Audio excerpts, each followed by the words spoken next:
going. Give me one tiny second. Yeah, sure. Get this door shut. Awesome. Where are you based out of? I'm based in India, What part? Gujarat, Ahmedabad. Kushat. Okay. Where's that in relation to indoor? Oh, Indore is around 7, 8 hours of drive. My wife is from Indore. Oh, cool. Yeah, Small world. yeah, Small world and long drive. absolutely. All right. Shreya, how do we connect? So we connected via LinkedIn. By LinkedIn. Uh, Okay. yeah, yeah, Perfect. Now let's see here. All right. So I'm going to read a little bit. We will record a couple of pre-show clips, and then sure. based on the experience, if it makes sense, we'll move forward to uh, actually booking for a live show, and we'll talk about how we distribute it. I'm just going to read this real fast. It says, I believe generative AI can really change the world like we see it. Being an expert in the field, I see so much more than just content or email writing that people use it for.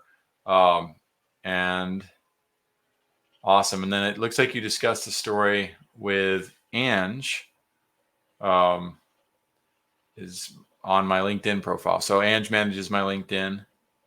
Let me just check that out real quick. Sure. Pull that up, and then we'll dive in.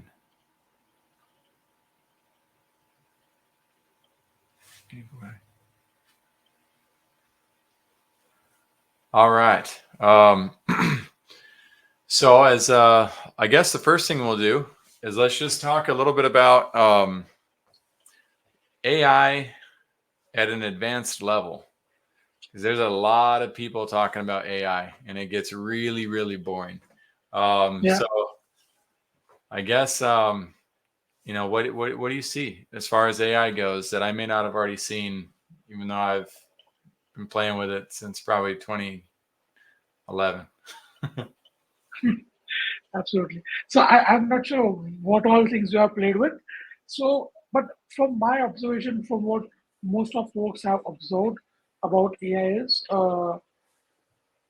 we are in a transition phase, right? We're exploring a lot of different things, right? For example, now recently we had the Google I/O and the OpenAI Day, right? And we see both are battling against each other, but I firmly believe that we have way to go yet, until and unless we let these generative AI models take some decisions based on behalf of us, which can be unmonitored or unsupervised.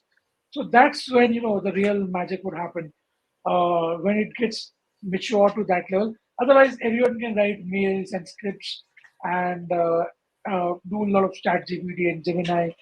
But until and unless it can make decisions behalf of you and something that we can trust, that is the maturity that I'm looking forward. We might reach in a year or something. It makes sense. I understand that, but that's what everybody's looking for. So, Shreyan, I Yeah. guess the more important question is we need to explore practical AI for the vision pros, for the leaders who are listening in. Um, like when somebody comes in as a health expert, for instance, on my show, they better have some ideas as to like what's different, what's unique, or what's important to focus on that's been forgotten. So you as an AI guy, what is a practical solution that real world people can apply today that they probably aren't taking advantage of? Or is there not one? Because learning about Google's video game creation with AI, it's cool, it's important, it will help. Learning about how AI is being utilized and now implemented mainstream into Facebook, everybody sees that, right? Everybody's already exploring it. So, but what can practically move people's life forward? So I'll start with the business because there I can see a lot of value in terms of monetary terms. So nowadays we are working with a lot of businesses. Like when I say businesses, I mean the founders, CXOs, and the leadership team who are very much tied up, especially who are SMEs, like one man army shows, or people like your two co-founders. So they have a lot to delegate to their team. So they can have certain that's something that we also do in house. That we have created certain scripts and certain programs that whenever someone gets stuck, they don't need to reach out to me, because most of the time, around 70% of time, they just require, okay, have you tried this or have you done that? So if you just ask them around, they just get unblocked. So that's one use Mhm. case, that uh, giving some Here's my templates argument based for on. it. Here's my Mhm. argument for it. What would happen if I used an AI effectively, perfectly, to intercede with my kids for me so that I didn't have to interact with my kids? What would happen? Well, that would be, of course, at first, it would be difficult, and later on, it could, for interpersonal bonds, especially in family, we should not use that much of technology in any format, because other than video calling or other things, because it uh, because ultimately you're not interacting with your kids directly.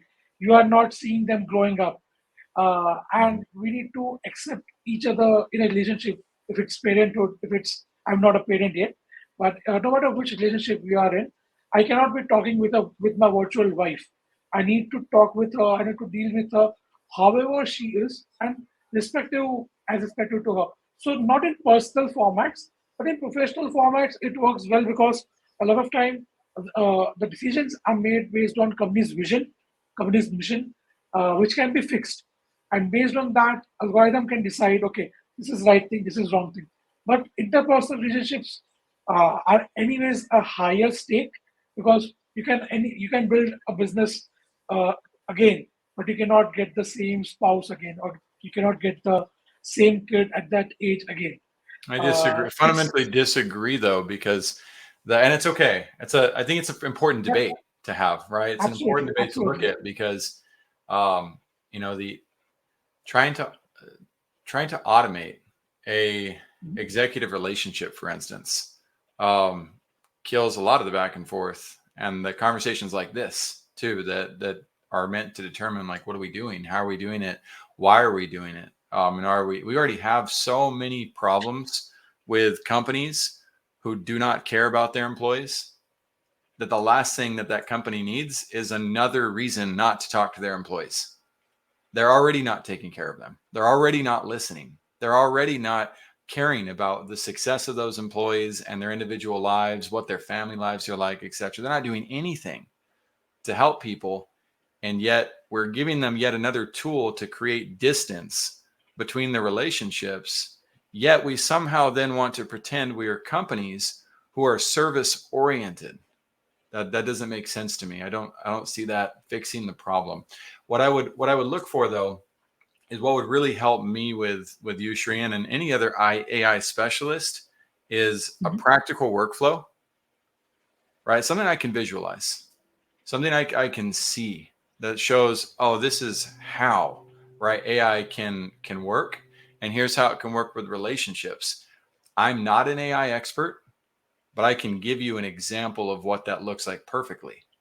So as an AI expert, I would expect too that you would be able to come up with a conceptual version of what you do, how you do it, why it benefits, how it's helpful, so that I can capture the vision of what that looks like. So I'll use one example myself, and feel free to share your screen with one. Feel free to grab one while I do this.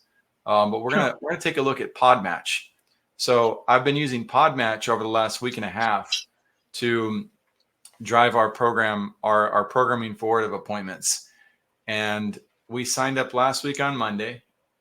And Mhm. let's see here. It's the community. Let me go to the actual system.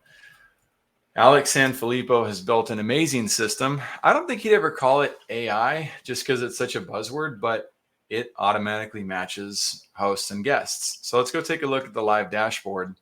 And I used this combined with an assistant. So Ange and I spent a lot of time, making sure we understood the system. And I say a lot of time. It took us about an hour and a half to get fully set Mhm. up and do all the education steps. What you'll notice here is our new current global rank in less than a week is top 10. They've got a little bug here. And then for hosting, we're number 8 already. We had over 100 appointments booked last week. Why? Because I'm actually on your side, Shriyan. We can use AI effectively. This system does matches for us. It inspires people to connect back with us based on how good our podcast may look or how good our profiles are. We have all these people on the left-hand side who want interviews with us. This is a very practical, purposeful example of how artificial intelligence or if-then logic, coding, whatever we want to call it, going back from the 90s to the 2000s to the 2020s, the same thing. It hasn't changed. Absolutely. Right. But I want to see something practical, because if I give that to my audience right there, what I just showed you, mostly of visionaries and leaders who want to be on podcasts, and they're not using that tool, they can pay $60. They can build their profiles, put in the work with an assistant, and have their assistant implement that. And they didn't replace a human being. They took their assistant from using a toothbrush to scrub their floors, and they gave them a big old mop to be able to exercise faster results and still increase productivity. And now that person's happy doing the work because they've got the tools they need to succeed. That's an example. Can you give me a real world example or workflow of something that represents the type of AI you see moving forward to help people win in business? So in certain industries, we have very good use cases which are already proven good. For example, in our industry, the software development industry, for example, if we are onboarding a client, right, there's a lot of time we need to do very many things that is manual, which can be earlier, not all of it can be automated, because earlier automations were Boolean, that if this happens, then this can be automated, or if this happens, then this can be automated. Now the automations can be subjective, that based on this reasoning, we should do this, or we should ask them again. Yep. So we are using it for onboarding clients. For example, if there's a brand which comes to us for an end-to-end solution. So here's a question for you real quick. So are you a technical implementer of AI, or are you a strategist for AI? So we have both. So I have a team When you say that implements that. how many team members?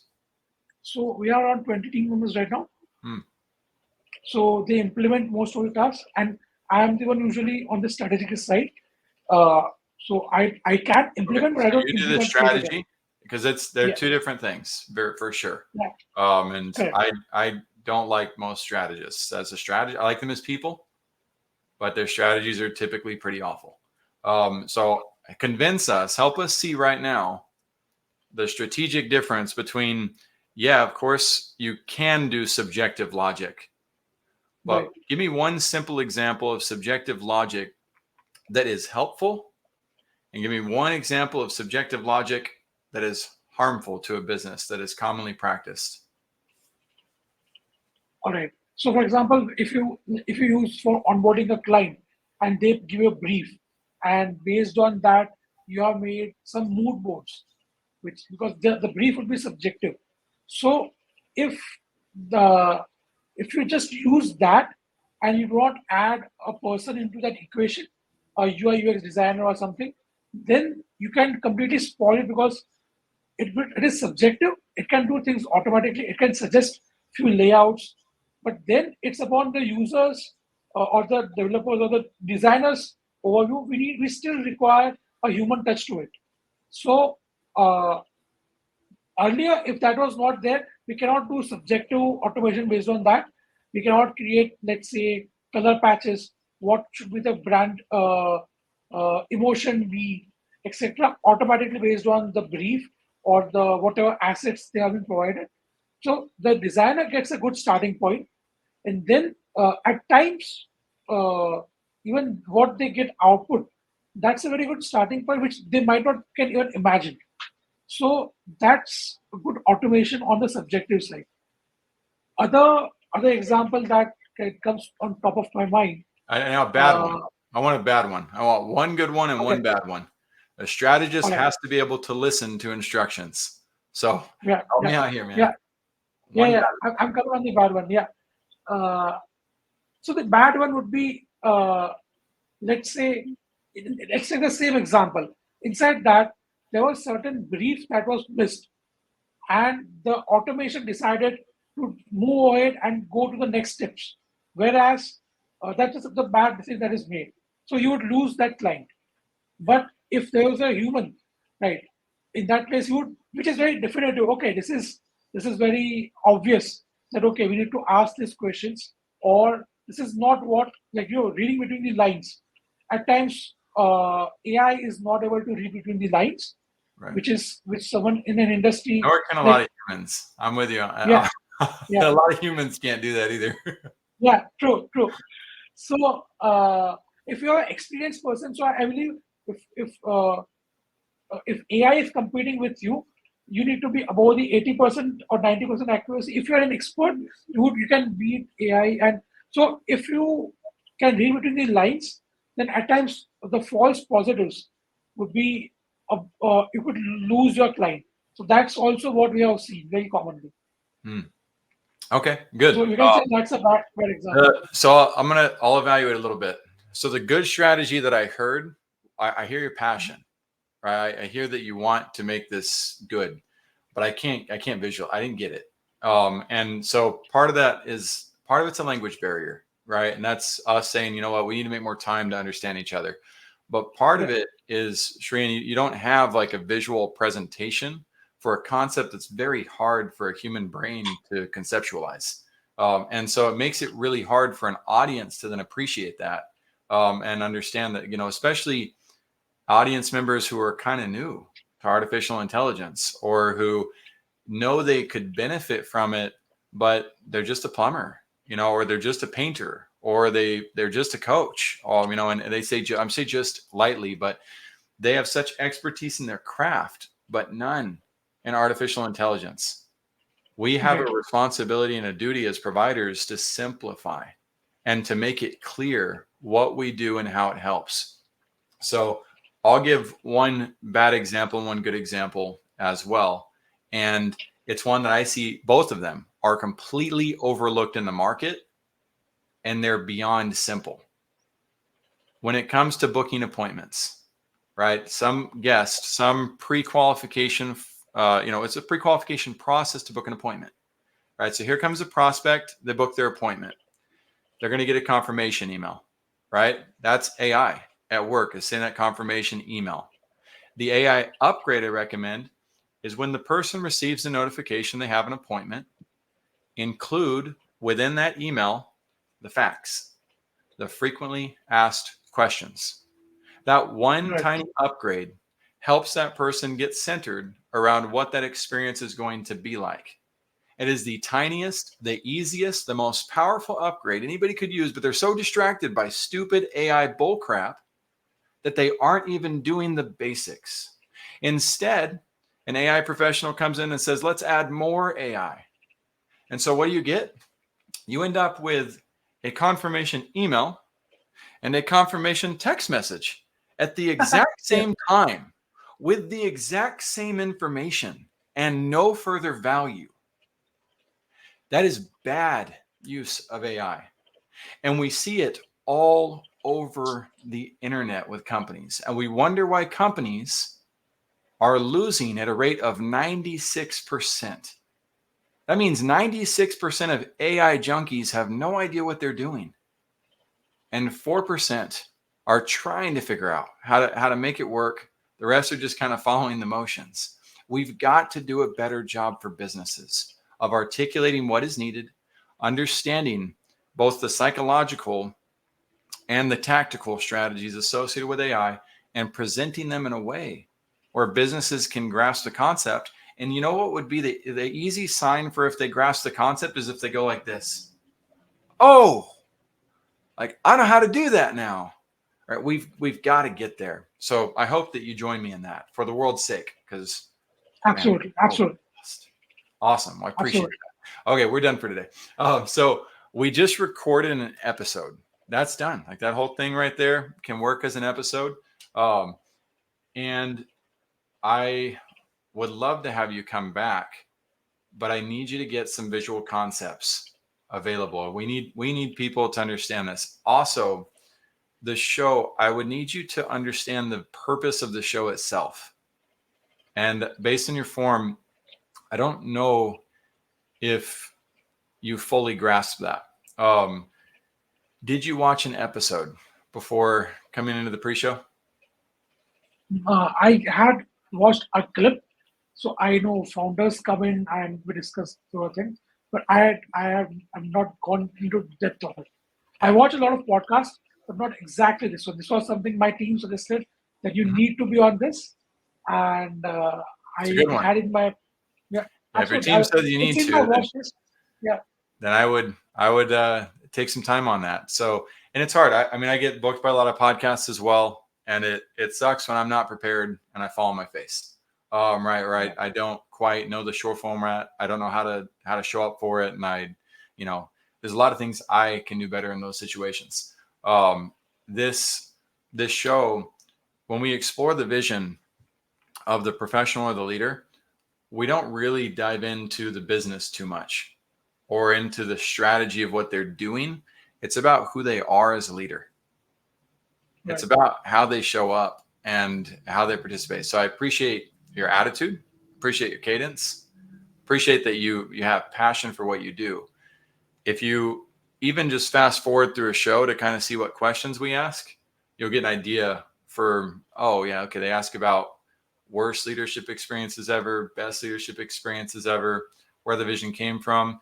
And don't get me wrong, if you are the type of person like Ramanujan, who's like mathematics and nothing else, cool. I'm okay with that. Like that, I understand that. But if you have a bit more balance to you, and you know what, Ramanujan, to be fair, you know what I'm talking about? Yeah. Math genius. Yeah, the mathematician. Like even when they did that wonderful video about him, you understood the value of his family to him. You understood the value of his marriage to him, right? You understood the story behind the visionary, and there's a little bit more of a holistic connection with who he was as a human being. This show is really about that. It's about actually what what happened. Vision. Go ahead. What happened actually was the previous mails that I got, I didn't know that this was the session, this was the actual podcast, because Yeah, it's a pre-show. it's a pre. Okay. It is a pre-show. We just So do I our thought, pre-shows. We just do our pre-shows at higher levels. That's all. Okay. All right. So All right. if you go to a pre-show with like LeBron James and his counterpart JJ Redick just came out with a podcast, right? They're always recording behind the scenes stuff. Always. You go to the big shows on TV, they're always recording behind the scenes footage. They get that bonus content, right? That bonus content is utilized to tease an audience, right? So to help people see what's coming, help people realize, okay, cool, this is coming out. I know a lot of podcasts have no idea what they're doing. I know. Yeah. I know a lot of people go on a lot of bad podcasts. That has nothing to do with successful podcasts, though.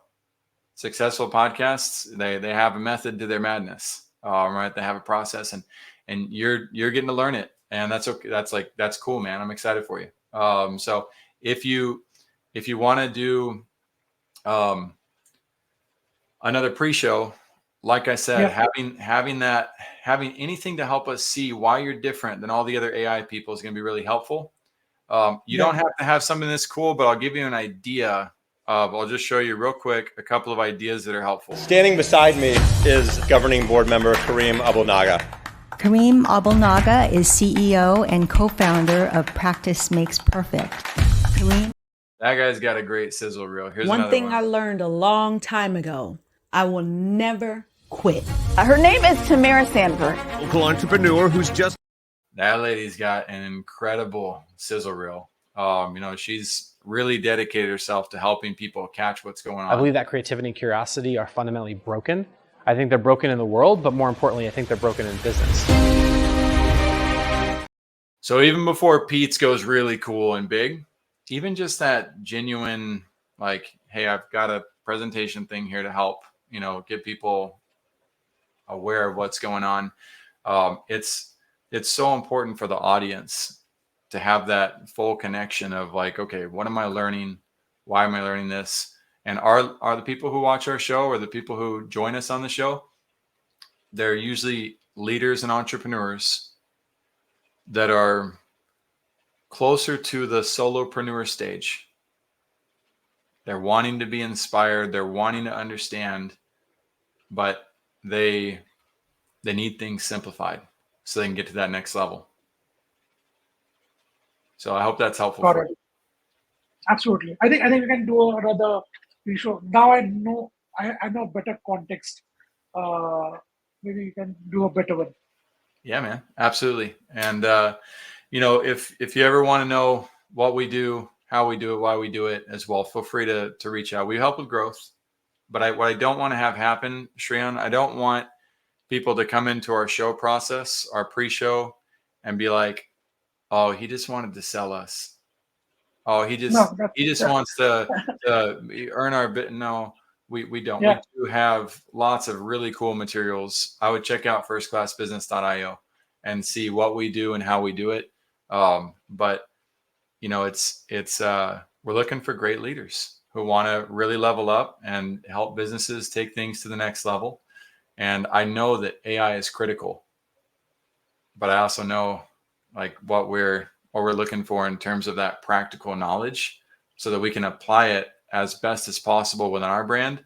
And then as we start to apply these principles in our brand, it makes it easier for us to, oh, cool, that one's working. Now we can share that with others too and say, hey, here's how this is working. Here's the goods and the bads and the uglies that came out of it. Absolutely. Awesome. Thank you for your time, man. Any questions for me before I go? No, I mean it's a great show. Would love to be back. Are you okay with me releasing that segment? Because I think it's great. I think it'll be a tee up for our future. People will come in that and be like, dang, Jackson was rough on him. But they'll also be like, and look at him, like he held his own. And then, okay, cool. Like, wow, I learned something. But then what will happen is when they see you come back on the show too, they'll be like, oh, he didn't disappear. He came back. Like he's really gonna, okay, all right, let's take a look. So I think it's a great segment. I think it'll be really, really good for both of us. Absolutely. Yeah, it makes sense. All right, cool. Then we'll start with the process of, I'll let my team know to promote that within the next couple of weeks. And then, whenever you're back with the concepts in hand, we'll go from there. Absolutely. Absolutely. All right, man. Have a great rest of your day. Take care. Bye-bye.